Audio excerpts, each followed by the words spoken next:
First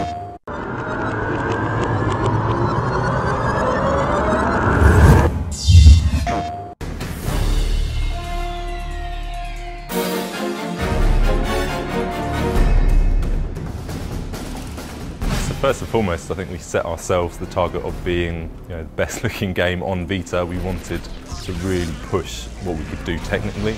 We wanted it to stand out as being part of the Killzone family. This is a big game, it's a big deal, and it's a new game, new story, and it stands on its own 2 feet.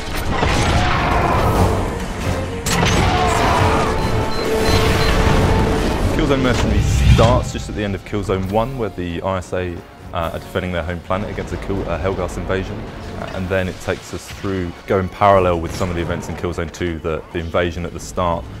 As a mercenary, what we're trying to show is a different side to the war, because you get handpicked for specific missions, some more covert missions and behind the lines, so it's what went on in the background.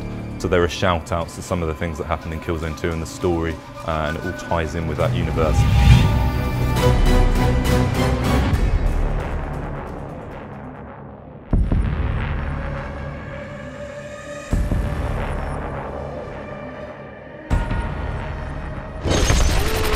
What we tried to do is introduce this idea of the mercenary character that actually is driven by cash. What that allows us to do is to create challenge modes and different settings. Maybe you've got half an hour window or a 20-minute window on the train to work, so you can play one of the challenge modes, or if you've got a larger block of time, you can play the full-blown level experience and really go for it. Then you can try the multiplayer as well. And the cache binds all that together because it's persistent across all modes, and there's a really cohesive wrapper for everything. In some missions you'll get offered contracts from the Helghast instead of the ISA, so we actually get to see a slightly broader view of the war as opposed to just being one of the ISA kind of ground troops. What we've tried to do is create essentially a Vita on the wrist in-game. It's your touchscreen interface that allows you to bring in these kind of tactical toys that you can deploy and attack people in certain ways.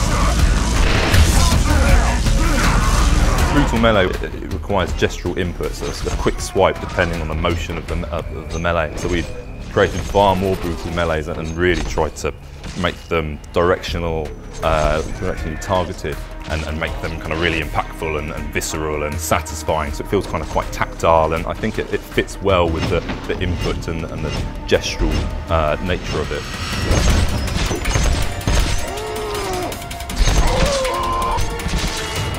Because you're a mercenary, you're kind of a rock and roll guy, it's all about the fame, and what we want to do is drive the players' fame throughout the community. So over the course of a week and a day you can be the top of the leaderboards, and what we'll do is then assign you a Valor rank. When you play the game, everyone has their own Valor card assigned and they drop it when they get shot, and you can collect that. Build the deck, you get kind of big cash rewards and bonuses, and what it means is you can kind of target the kingpin of that day, or you specifically look for the cards that you need to complete your deck, and it's kind of a really nice collection mechanic that drives through the multiplayer and gives it something new. Killzone Mercenary on the Vita, coming to you September 17th this year.